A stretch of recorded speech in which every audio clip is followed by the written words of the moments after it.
Media మిత్రులకు, print and electronic media మిత్రులకు హృదయపూర్వక నమస్కారం తెలుసుకుంటూ ఈరోజు మనకు పత్రిక ద్వారా, యూట్యూబ్ ఛానళ్ళ ద్వారా ఒక వార్త దావనంలా వ్యాపించిన సందర్భం ఏంటంటే, డాక్టర్ రాజయ్య మాజీ ఎమ్మెల్యే టీఆర్ఎస్ పార్టీకి రాజీనామా చేసింది. దాని అనంతరం కాంగ్రెస్లోకి వచ్చే ప్రయత్నాలు జరుగుతున్నాయి.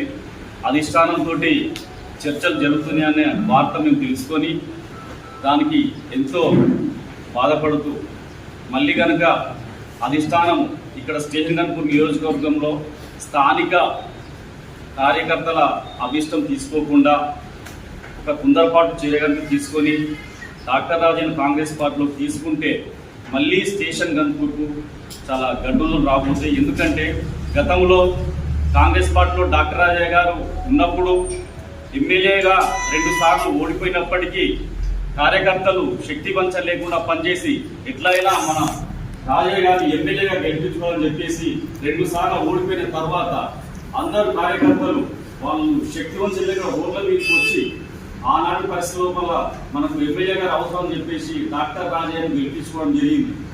దాని అనంతరం జరిగిన రాజకీయ పరిణామాలు ఆయనకు అనుకూలమైన నిర్ణయం తీసుకుంటూ తెలంగాణ ఉద్యమం జరుగుతుంది కాబట్టి నాకు కాంగ్రెస్ పార్టీలో భవిష్యత్తు ఉండదని చెప్పేసి ఒక అపార్థం చేసుకుంటూ కాంగ్రెస్ పార్టీని, అతనిని ఎమ్మెల్యేగా గెలిపించిన కాంగ్రెస్ పార్టీని నట్టేట ముంచుతూ అప్పటి ఉన్న ఆయన గెలిపించిన కార్యకర్తలను కూడా ఆయన అందరికీ అబద్ధాలు చెప్పి హైదరాబాద్లో కాంగ్రెస్ పార్టీ మీటింగ్ ఉన్నది, మనందరం పెద్ద సంఖ్యలో తరలి వెళ్ళాలని చెప్పేసి అబద్ధాలు చెప్పి అన్ని గ్రామాల నుంచి, దాదాపు నియోజకవర్గంలో అన్ని గ్రామాల నుంచి ఈ వెహికల్స్ ఏర్పాటు చేసి ఏది మాకు చెప్పకుండా కేసీఆర్ గారు టైం తీసుకొని పెద్ద ఎత్తున చేరబోతాడో అనేది ఒక ఆయనకు అనుకూలంగా ఉండడం కోసం, ఒకవేళ నిజంగా కార్యకర్తలతో చర్చ చెప్పి నేను మనందరం టీఆర్ఎస్ పార్టీలో పోదామంటే ఆయనకు ఎవరు సహకరించారనే నిజం తెలుసుకొని కార్యకర్తలకు నాయకులకు అబద్ధాలు చెప్పి ఆయన ఆ కార్యక్రమాన్ని ఏర్పాటు చేసుకోవడం జరిగింది.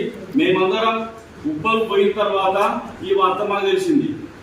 మనం తీసుకొచ్చిన కారణం ఏంటంటే, ఎమ్మెల్యే రాజయ్య గారు కాంగ్రెస్ పార్టీని వీడి టీఆర్ఎస్ పార్టీలో జైలు కాబోతాడన్న వార్త మాకు తెలిసి అట్టి విషయం మాకు నచ్చక మాకు అబద్ధం చెప్పి తీసుకుపోయింది. కాబట్టి అక్కడి నుంచి అందరి కార్యకర్తలు ఒక్కరు కూడా ఆ రోజు డాక్టర్ రాజయ్య తోటి టీఆర్ఎస్ పార్టీలకు పోలేదు, అందరూ వెళ్ళి రావడం జరిగింది. అంటే అతను తన రాజకీయ భవిష్యత్ కోసం, ఉనికి కోసం పార్టీని నమ్మి గెలిపించిన కార్యకర్తలకు అబద్ధాలు చెప్పి నట్టేట ముంచిపోయిన డాక్టర్ రాజయ్య దాని తర్వాత కూడా ఆయన కాంగ్రెస్ పార్టీలో గెలిచి పార్టీ మారిన సందర్భంగా 2014లో కూడా జనం తెలంగాణ తల్లి సోనియా గాంధీ తెలంగాణ రాష్ట్రాన్ని ఇచ్చినప్పటికీ కూడా ప్రజల్లో ఒక అభద్రతా భావం ఎవరి వల్ల కలిగిందంటే డాక్టర్ రాజయ్య వల్ల కలిగింది. ఎందుకంటే కాంగ్రెస్ పార్టీ అభ్యర్థులను ఎమ్మెల్యేలు గెలిపిస్తే వీళ్ళు పార్టీలు మారే స్వభావం ఉందన్న అభిప్రాయం ఎప్పుడు స్టార్ట్ అయిందంటే డాక్టర్ రాజయ్య స్టార్ట్ అయింది.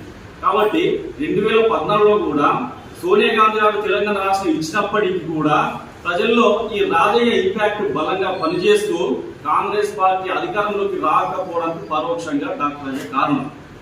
అంతేకాకుండా ఆ పరిస్థితి నుంచి 2014, 2018లో కూడా 2014లో డాక్టర్ రాజయ్య ఉదాహరణ తీసుకుని కాంగ్రెస్ ఎమ్మెల్యే గెలిచిన వాళ్ళు కూడా అధికార పార్టీలోకి పోవడం, తద్వారా 2018లో కూడా మాకు ఎక్కడ మేసిందంటే తెలంగాణ తల్లి సోనియా గాంధీ గారు రాష్ట్రాన్ని ఇచ్చిన తర్వాత కూడా మాకు ఓట్లు వేయడం కారణం కూడా 2018లో ఇదే కాంగ్రెస్ వాళ్ళు గెలుస్తాను బయటికి పోతాను అనేది ఒక నెగిటివ్ థాట్ వల్ల మాకు 2 పర్యాయం వరుసగా 10 సంవత్సరాలు తెలంగాణ రాష్ట్రాన్ని ఇచ్చి కూడా తెలంగాణలో కాంగ్రెస్ పార్టీ అధికారం రాకపోవడానికి పరోక్షంగా డాక్టర్ కారణం. కాబట్టి ఆయన కుటిల నీతిని అధిష్టానం గుర్తించి ఆయన స్వార్థ రాజకీయ ప్రయోజనాలను ఆయనకు అనుకూలంగా నిర్ణయం తీసుకోకుండా ఒక సందర్భంగా ఒక వేదిక మీద మాట్లాడుతూ కాంగ్రెస్ పార్టీ కార్యకర్తలు కష్టపడి ఆయన ఎమ్మెల్యే గెలిపిస్తే ఆయన టీఆర్ఎస్ పార్టీలో వాళ్ళ అధినేత కేసీఆర్ గారి మెప్పు పొందడం కోసం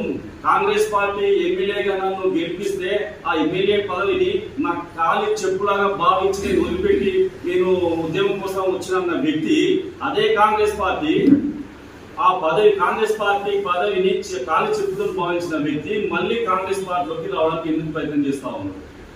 కేటీఆర్ మాటల్లో అక్కడ చెల్లని నోటు ఇక్కడ ఎట్లా చేస్తుంది?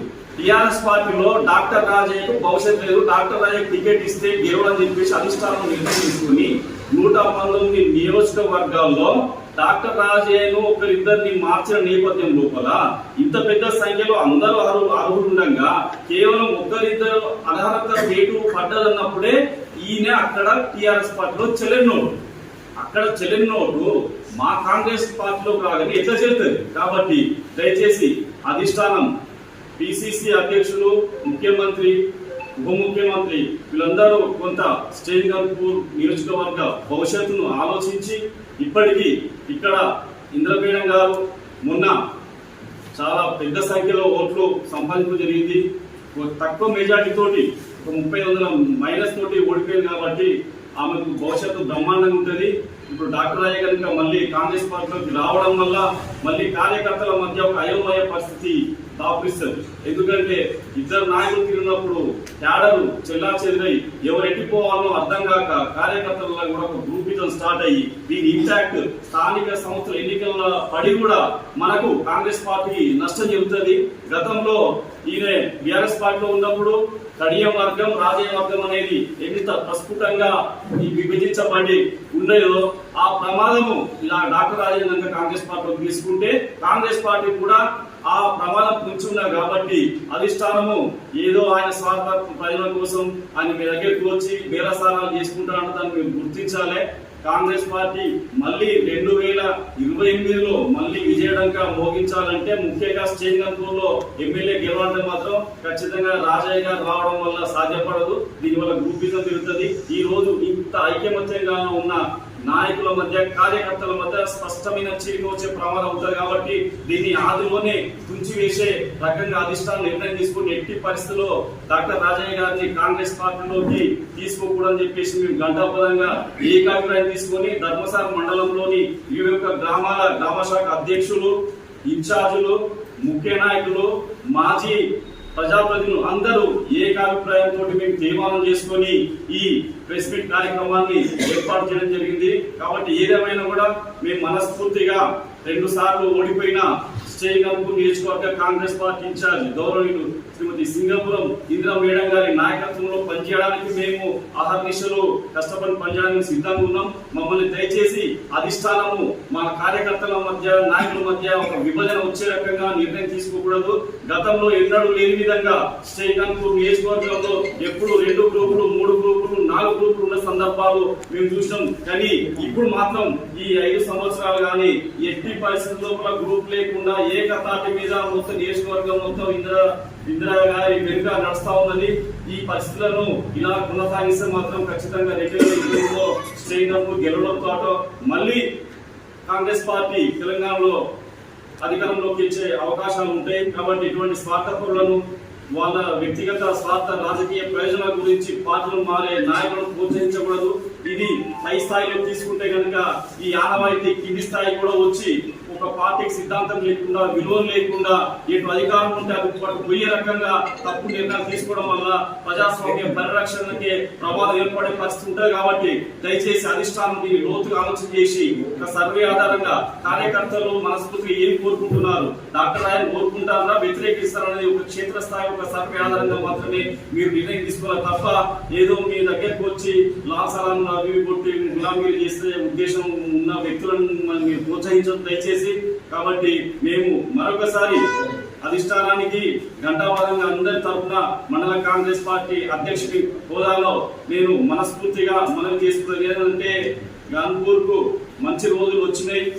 మొన్ననే చిన్న పొరపాటు వల్ల కొంత ఓటమి చెందినాం. కాబట్టి మేము ఆ ఓటమిని కూడా జీర్ణించుకొని భవిష్యత్తులో ఎట్లా గెలవాలనే రకంగా ఒక దీర్ఘకాలిక ప్రణాళిక రూపొందించుకొని మేము పోతా ఉన్నాం. మమ్మల్ని ఇబ్బంది పెట్టే రకంగా నిర్ణయం తీసుకొని చెప్పేసి మండల కాంగ్రెస్ పార్టీ పక్షాన మేము మనవి చేసుకుంటూ ఇందిరాగారి నాయకత్వాన్ని కొనసాగించాలని, కొత్త వ్యక్తులను స్వార్థ రాజకీయ వ్యక్తులను ఆహ్వానించడం వల్ల తప్పుడు సంకేతాలు పోయి మనకు ఇబ్బంది కాబట్టి మేము మండల కాంగ్రెస్ పార్టీ పక్షాన డాక్టర్ రాజయ్య రాగను వ్యతిరేకిస్తూ తీర్మానించడం జరిగింది.